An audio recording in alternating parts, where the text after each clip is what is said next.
السلام عليكم ورحمة الله وبركاته. أهلا بكم. وأخطر أمراض الدواجن ومرض النيوكاسل هو مرض فيروسي سريع الانتشار يؤدي إلى خسائر كبيرة جدا، وبيعتبر في مصر من أخطر الأمراض، وبتزيد خطورته عند التربية المكثفة طبعا في المزارع الكبيرة. الطيور المعرضة للعدوى اللي هي الدجاج في جميع الأعمار، الرومي في الأعمار الصغيرة وبتقل الضراوة بتاعته في الأعمار الكبيرة، الطيور المائية زي البط والوز مقاوم للمرض لكنه حامل للفيروس، الحمام مقاوم للمرض أيضا وناقل للعدوى، الطيور البرية والسمان والكناريا وعصافير الزينة كلها مقاومة للمرض لكنها بتحمل العدوى. عندما يتعرض الإنسان للفيروس تظهر عليه أعراض الصداع والتهاب العين والجفون. الطيور المصابة بيكون تركيز الفيروس في المخ والرئتين والغشاء المخاطي المبطن للقصبة الهوائية والأقياس الهوائية والطحال ونخاع العظم. عشان كده بننصح دايما بعدم أكل نخاع الدجاج والرؤوس، طبعا بنرميها، والرجول. الفيروس بيعيش في حرارة الفريزر لمدة 3 شهور تقريبا، يعني بيستحمل درجة الحرارة القليلة، لكن في درجة الغليان بيتقتل الفيروس في ظرف دقيقة واحدة. بيتأثر الفيروس بأشعة الشمس المباشرة وبتقتله خلال ربع ساعة. علشان كده يجب عدم تعريض اللقاح النيوكاسل لأشعة الشمس لأنها بتقتله في خلال ربع ساعة. بيموت الفيروس باستخدام الفورمالين والفينيك والكلور بسرعة، والمدخل الطبيعي للفيروس بيكون عن طريق الجهاز التنفسي، وبتزيد ضراوة الفيروس وتأثيره في الأعمار الصغيرة من الطيور. الفيروس بيكون ليه 3 عطرات مختلفة التأثير على الطيور. العطرة الضعيفة بتستخدم في اللقاحات والتحصين، وهي عطرة اللي هي هيتشنر وعطرة لاسوتا. العطرة المتوسطة الضراوة برضو بتتسبب أعراض طفيفة جدا على الطيور، وبنستخدمها برضو في تحضير اللقاحات زي عطرة رواكين. العطرة الضارية اللي هي اللي بتسبب العدوى وبتسبب النفوق في الطيور، ومنها العصبي والنوع التنفسي والنوع الأحشائي.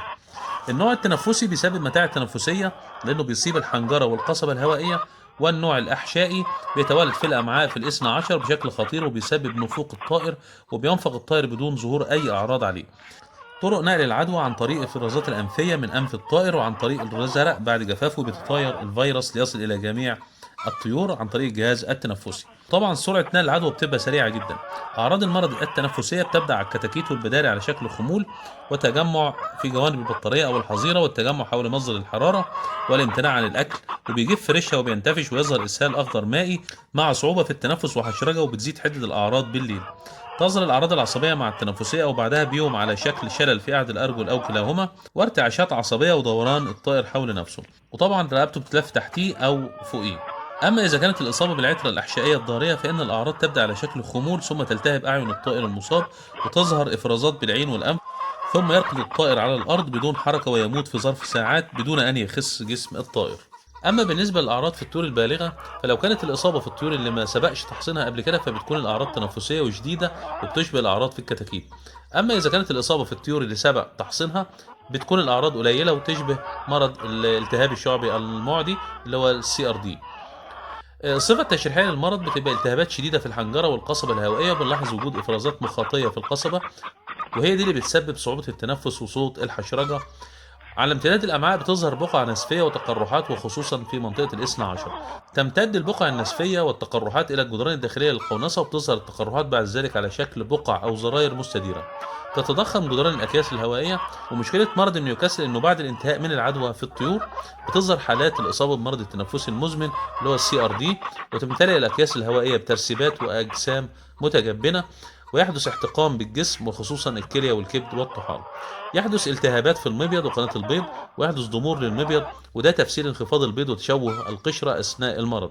الوقاية من المرض أهم حاجة في المرض ده التحصين، لأن التحصين بيبدأ من الأعمار الصغيرة بالعترة الهيتشنر، بعد كده بيدوله العترة اللاسوتا في الأعمار اللي أكبر شوية. مع التحصين بنتجنب العوامل المضاعفة زي البرد، العطش، الجوع، الزحام، عدم التهوية، وبنتجنب الإصابة طبعا بنزلات البرد لأن دي بتسبب له مشاكل تنفسية.